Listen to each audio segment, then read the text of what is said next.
Sesudah itu diperintahkannyalah kepada kepala rumahnya, isilah karung orang-orang itu dengan gandum, seberapa yang dapat dibawa mereka, dan letakkanlah uang masing-masing di dalam mulut karungnya. Dan pialaku, piala perak itu, taruhlah di dalam mulut karung anak yang bungsu, serta uang pembayar gandumnya juga. Maka diperbuatnyalah seperti yang dikatakan Yusuf. Ketika paginya hari terang tanah, orang melepas mereka beserta keledai mereka. Tetapi baru saja mereka keluar dari kota itu, belum lagi jauh jaraknya, berkatalah Yusuf kepada kepala rumahnya, bersiaplah, kejarlah orang-orang itu, dan apabila engkau sampai kepada mereka, katakanlah kepada mereka, mengapa kamu membalas yang baik dengan yang jahat? Bukankah ini piala yang dipakai tuanku untuk minum, dan yang biasa dipakainya untuk menelaah? Kamu berbuat jahat dengan melakukan yang demikian. Ketika sampai kepada mereka, diberitakannya kepada mereka perkataan Yusuf itu. Jawab mereka kepadanya, mengapa tuanku mengatakan perkataan yang demikian? Jauhlah daripada hamba-hambamu ini untuk berbuat begitu. Bukankah uang yang kami dapati di dalam mulut karung kami telah kami bawa kembali kepadamu dari tanah Kanaan? Asakan kami mencuri emas atau perak dari rumah tuanmu? Pada siapa dari hamba-hambamu ini kedapatan piala itu, biarlah ia mati. Juga kami ini akan menjadi budak tuanku. Sesudah itu berkatalah ia, ya, usulmu itu baik. Tetapi pada siapa kedapatan piala itu, hanya dialah yang akan menjadi budakku, dan kamu yang lain itu akan bebas dari salah. Lalu segeralah mereka masing-masing menurunkan karungnya ke tanah, dan masing-masing membuka karungnya. Dan kepala rumah itu memeriksanya dengan teliti. Ia mulai dengan yang sulung sampai kepada yang bungsu. Maka kedapatanlah piala itu dalam karung Benyamin. Lalu mereka mengoyakkan jubahnya dan masing-masing memuati keledainya, dan mereka kembali ke kota. Ketika Yehuda dan saudara-saudaranya sampai ke dalam rumah Yusuf, Yusuf masih ada di situ. Sujudlah mereka sampai ke tanah di depannya. Berkatalah Yusuf kepada mereka, perbuatan apakah yang kamu lakukan ini? Tidakkah kamu tahu bahwa seorang yang seperti aku ini pasti dapat menelaah? Sesudah itu berkatalah Yehuda, apakah yang akan kami katakan kepada tuanku? Apakah yang akan kami jawab? Dan dengan apakah kami akan membenarkan diri kami? Allah telah memperlihatkan kesalahan hamba-hambamu ini. Maka kami ini budak tuanku lah kami, baik kami maupun orang pada siapa kedapatan piala itu. Tetapi jawabnya, jauhlah daripadaku untuk berbuat demikian. Pada siapa kedapatan piala itu, dialah yang akan menjadi budakku. Tetapi kamu ini, pergilah kembali dengan selamat kepada ayahmu. Lalu tampillah Yehuda mendekatinya dan berkata, mohon bicara tuanku. Izinkanlah kiranya hambamu ini mengucapkan sepatah kata kepada tuanku. Dan janganlah kiranya bangkit amarahmu terhadap hambamu ini. Sebab tuanku adalah seperti Firaun sendiri. Tuanku telah bertanya kepada hamba-hambanya ini, masih adakah ayah atau saudara kamu? Dan kami menjawab, tuanku, kami masih mempunyai ayah yang tua, dan masih ada anaknya yang muda, yang lahir pada masa tuanya. Kakaknya telah mati, hanya dia sendirilah yang tinggal dari mereka yang seibu. Sebab itu ayahnya sangat mengasihi dia. Lalu tuanku berkata kepada hamba-hambamu ini, bawalah dia kemari kepadaku, supaya mataku memandang dia. Tetapi jawab kami kepada tuanku, anak itu tidak dapat meninggalkan ayahnya. Sebab jika ia meninggalkan ayahnya, tentulah ayah ini mati. Kemudian Tuanku berkata kepada hamba-hambamu ini, jika adikmu yang bungsu itu tidak datang kemari bersama-sama dengan kamu, kamu tidak boleh melihat mukaku lagi. Setelah kami kembali kepada hambamu, ayahku, maka kami memberitahukan kepadanya perkataan tuanku itu. Kemudian ayah kami berkata, kembalilah kamu membeli sedikit bahan makanan bagi kita. Tetapi jawab kami tidak dapat pergi ke sana. Jika adik kami yang bungsu bersama-sama dengan kami, barulah kami akan pergi ke sana. Sebab kami tidak boleh melihat muka orang itu apabila adik kami yang bungsu tidak bersama-sama dengan kami. Kemudian berkatalah hambamu, ayahku, kepada kamu, kamu tahu bahwa istriku telah melahirkan 2 orang anak bagiku, yang seorang telah pergi daripadaku, dan aku telah berkata, tentulah ia diterkam oleh binatang buas. Dan sampai sekarang aku tidak melihat dia kembali. Jika anak ini kamu ambil pula daripadaku, dan ia ditimpa kecelakaan, maka tentulah kamu akan menyebabkan aku yang ubanan ini turun ke dunia orang mati karena nasib celaka.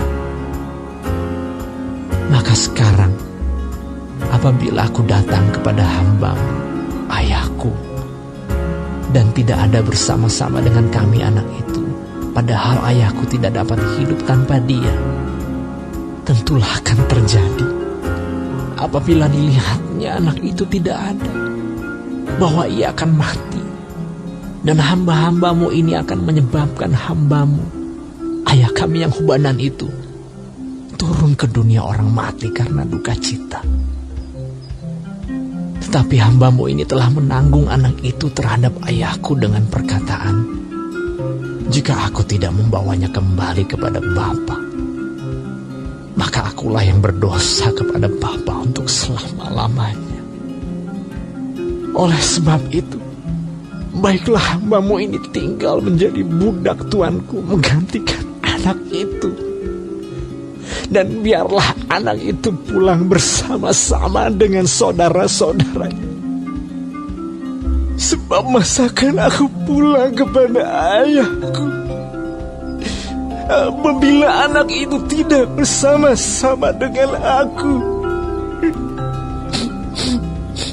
Aku tidak akan sanggup melihat nasib celaka yang akan menimpa ayahku.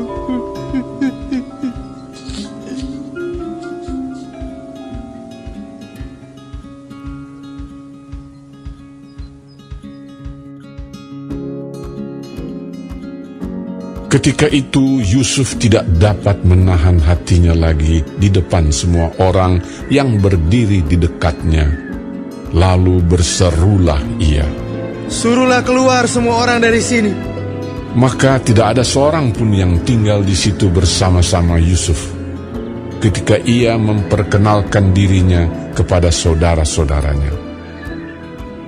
Setelah itu menangislah ia keras-keras, sehingga kedengaran kepada orang Mesir dan kepada seisi istana Firaun. Dan Yusuf berkata kepada saudara-saudaranya, Akulah Yusuf. Masih hidupkah Bapa? tetapi saudara-saudaranya tidak dapat menjawabnya, sebab mereka takut dan gemetar menghadapi dia. Lalu kata Yusuf kepada saudara-saudaranya itu, Marilah dekat-dekat. maka mendekatlah mereka. Katanya lagi, Akulah Yusuf, saudaramu yang kamu jual ke Mesir. Tetapi sekarang, janganlah bersusah hati, dan janganlah menyesali diri, karena kamu menjual aku ke sini. Sebab untuk memelihara kehidupanlah Allah menyuruh aku mendahului kamu karena telah 2 tahun ada kelaparan dalam negeri ini. Dan selama 5 tahun lagi, orang tidak akan membajak atau menuai. Maka Allah telah menyuruh aku mendahului kamu untuk menjamin kelanjutan keturunanmu di bumi ini, dan untuk memelihara hidupmu, sehingga sebagian besar daripadamu tertolong. Jadi bukanlah kamu yang menyuruh aku ke sini, tetapi Allah. Dialah yang telah menempatkan aku sebagai bapa bagi Firaun dan tuan atas seluruh istananya, dan sebagai kuasa atas seluruh tanah Mesir. Segeralah kamu kembali kepada Bapa dan katakanlah kepadanya, beginilah kata Yusuf anakmu, Allah telah menempatkan aku sebagai tuan atas seluruh Mesir. Datanglah mendapatkan aku, janganlah tunggu-tunggu. Engkau akan tinggal di tanah Goshen dan akan dekat kepadaku. Engkau serta anak dan cucumu, kambing domba dan lembu sapimu, dan segala milikmu. Di sanalah aku memelihara engkau, sebab kelaparan ini masih ada 5 tahun lagi, supaya engkau jangan jatuh miskin bersama seisi rumahmu dan semua orang yang ikut serta dengan engkau. Dan kamu telah melihat dengan mata sendiri, dan saudaraku Benyamin juga, bahwa mulutku sendiri mengatakannya kepadamu.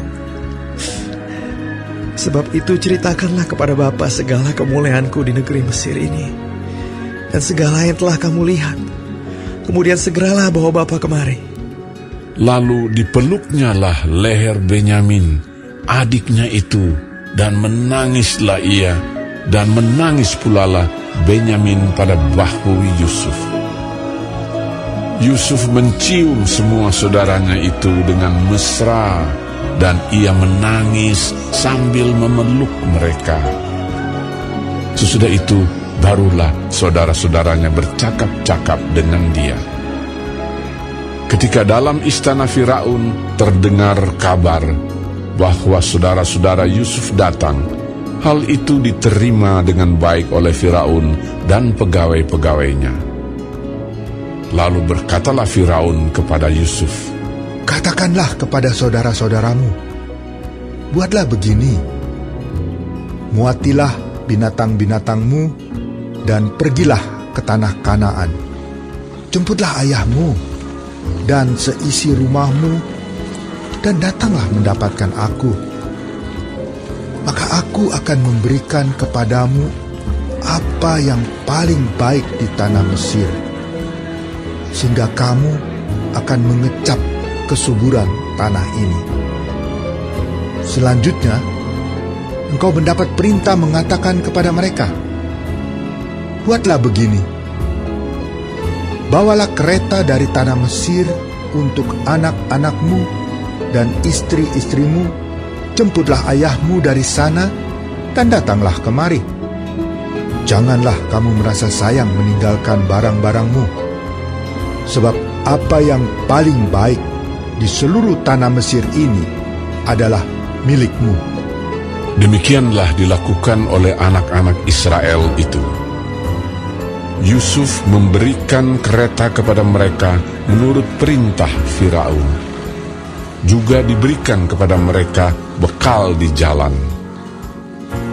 Kepada mereka masing-masing diberikannya sepotong pesalin, dan kepada Benyamin diberikannya 300 uang perak dan 5 potong pesalin. Di samping itu kepada ayahnya dikirimkannya 10 ekor keledai jantan, dimuati dengan apa yang paling baik di Mesir. Lagi pula 10 ekor keledai betina dimuati dengan gandum dan roti dan makanan untuk ayahnya dalam perjalanan. Kemudian ia melepas saudara-saudaranya serta berkata kepada mereka, Janganlah berbantah-bantah di jalan.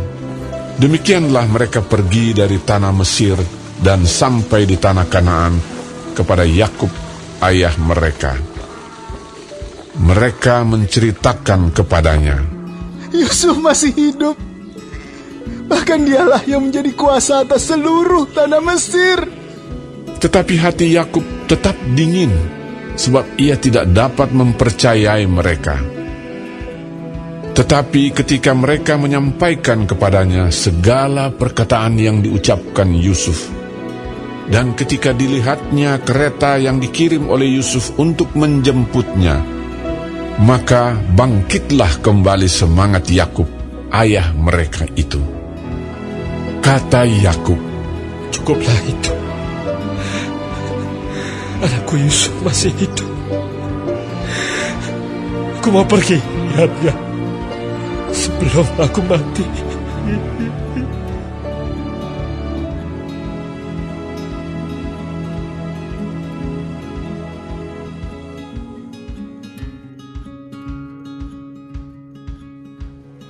Jadi berangkatlah Israel dengan segala miliknya, dan ia tiba di Beersheba. Lalu dipersembahkannya korban sembelihan kepada Allah Ishak ayahnya. Berfirmanlah Allah kepada Israel dalam penglihatan waktu malam. Yakub, Yakub. Sahutnya.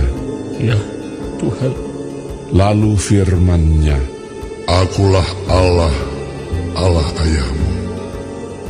Janganlah takut pergi ke Mesir, sebab aku akan membuat engkau menjadi bangsa yang besar di sana.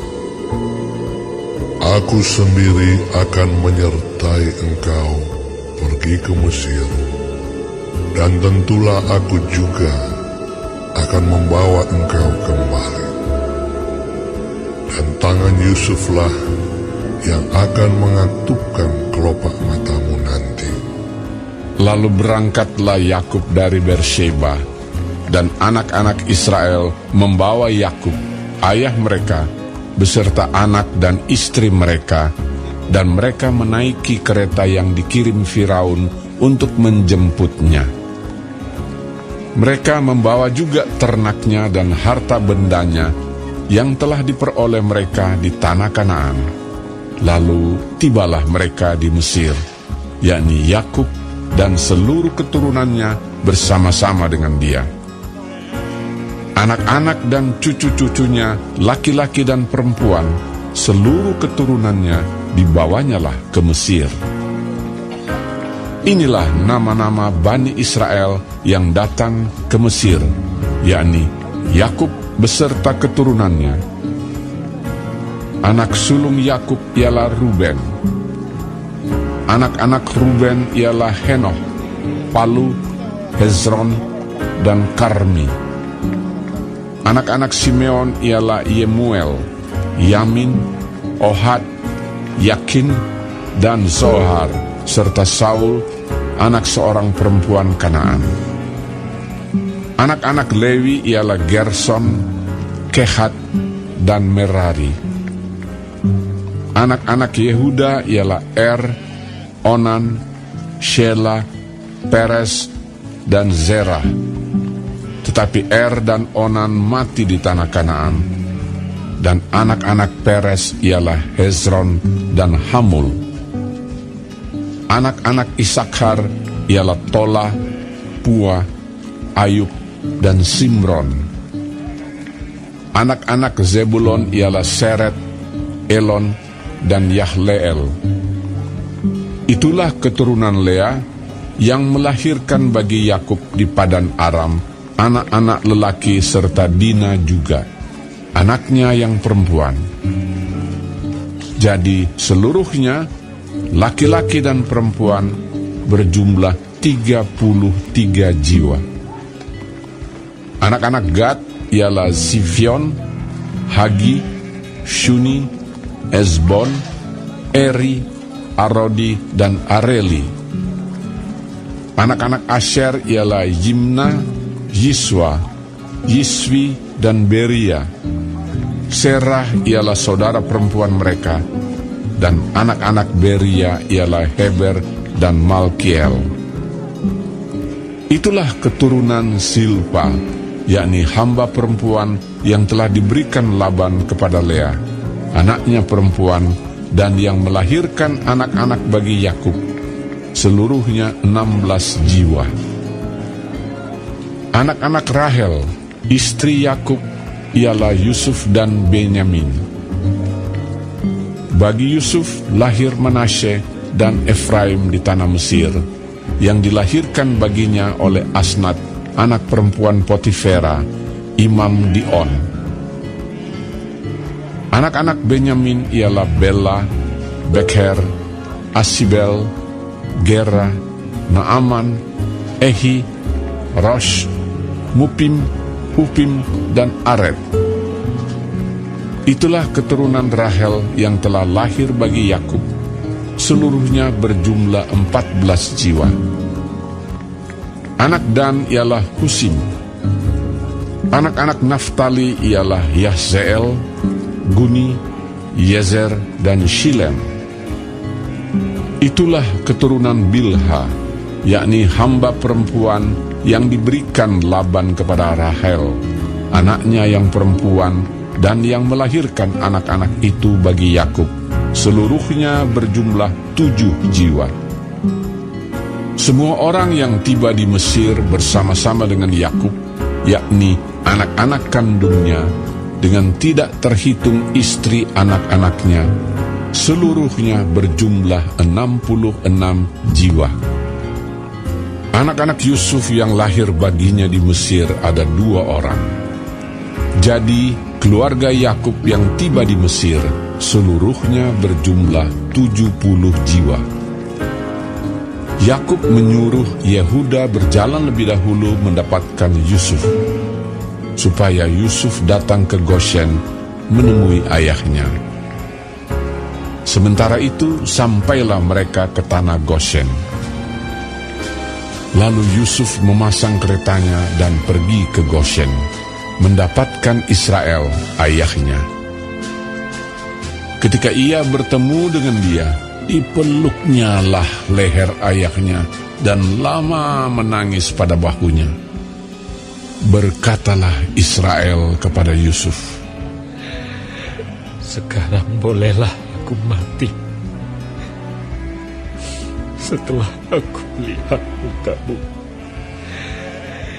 dan mengetahui bahwa engkau masih hidup. Kemudian berkatalah Yusuf kepada saudara-saudaranya dan kepada keluarga ayahnya itu, Aku mau menghadap Firaun dan memberitahukan kepadanya, saudara-saudaraku dan keluarga ayahku yang tinggal di tanah Kanaan telah datang kepadaku. Orang-orang itu gembala kambing domba, sebab mereka itu pemelihara ternak, dan kambing dombanya, lembu sapinya, dan segala miliknya telah dibawa mereka. Apabila Firaun memanggil kamu dan bertanya, apakah pekerjaanmu? Maka jawablah, hamba-hambamu ini pemelihara ternak, sejak dari kecil sampai sekarang, baik kami maupun nenek moyang kami, dengan maksud supaya kamu boleh diam di tanah Goshen. sebab segala gembala kambing domba adalah suatu kekejian bagi orang Mesir.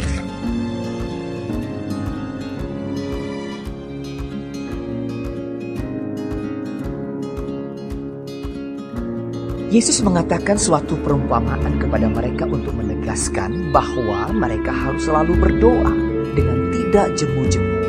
Katanya, dalam sebuah kota, ada seorang hakim yang tidak takut akan Allah dan tidak menghormati seorang pun. Dan di kota itu, ada seorang janda yang selalu datang kepada hakim itu dan berkata, "Belalah aku terhadap lawanku." Beberapa waktu lamanya hakim itu menolak. Tetapi kemudian ia berkata dalam hatinya, "Walaupun aku tidak takut akan Allah dan tidak menghormati seorang pun, namun karena janda ini menyusahkan aku, baiklah aku membenarkan dia, supaya jangan terus saja ia datang dan akhirnya menyerang aku." kata Tuhan, Camkanlah apa yang dikatakan hakim yang lalim itu. Tidakkah Allah akan membenarkan orang-orang pilihannya yang siang malam berseru kepadanya? Dan adakah ia mengulur-ulur waktu sebelum menolong mereka?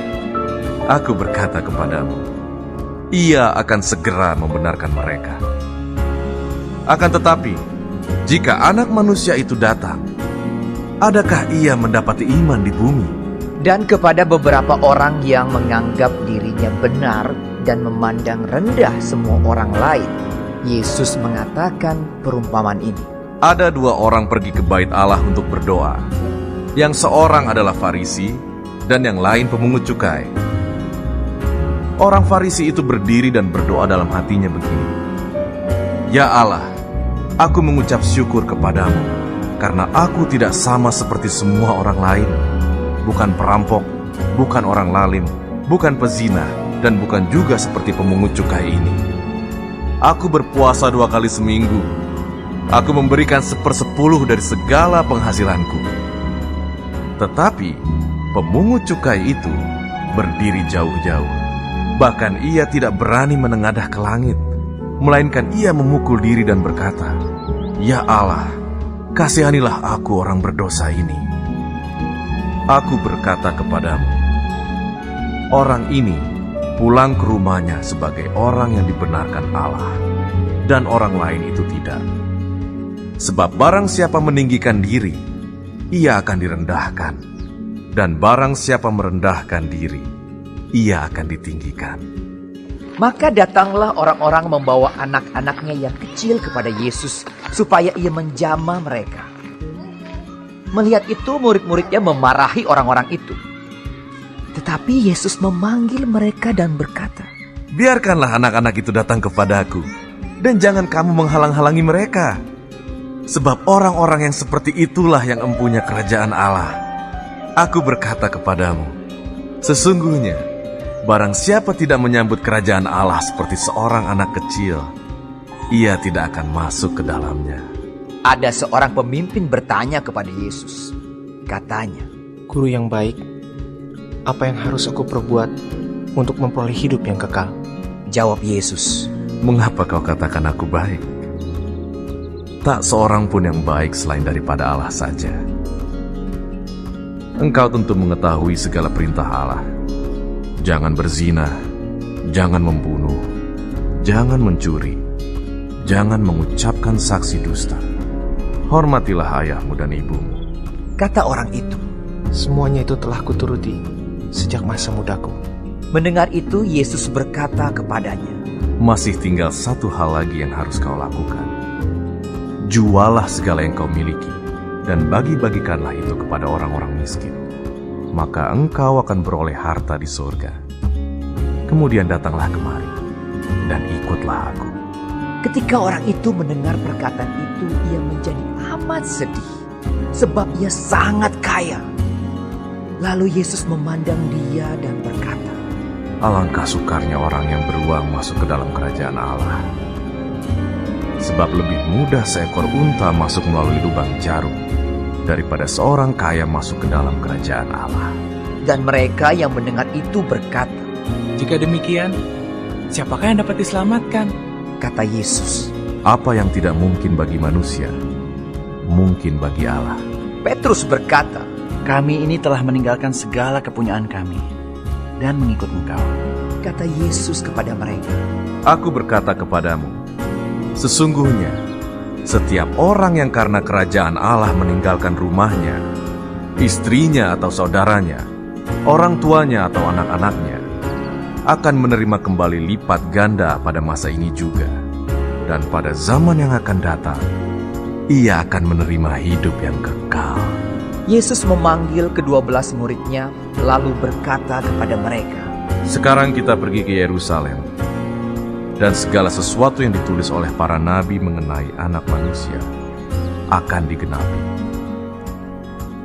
Sebab ia akan diserahkan kepada bangsa-bangsa yang tidak mengenal Allah, diolok-olokan, dihina dan diludahi, dan mereka menyesah dan membunuh dia. Dan pada hari ketiga, ia akan bangkit."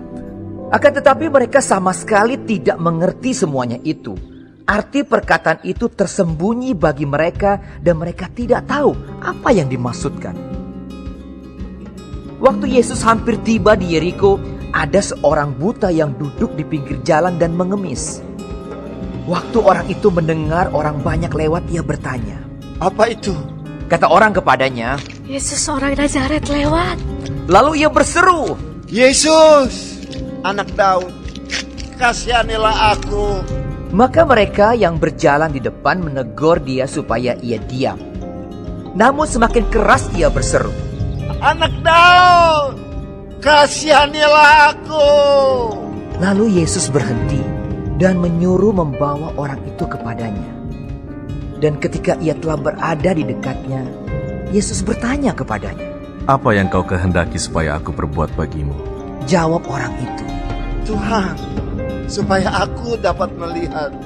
Lalu kata Yesus kepadanya, Melihatlah engkau, imanmu telah menyelamatkan engkau. Dan seketika itu juga melihatlah ia, lalu mengikuti dia sambil memuliakan Allah. Seluruh rakyat melihat hal itu dan memuji-muji Allah.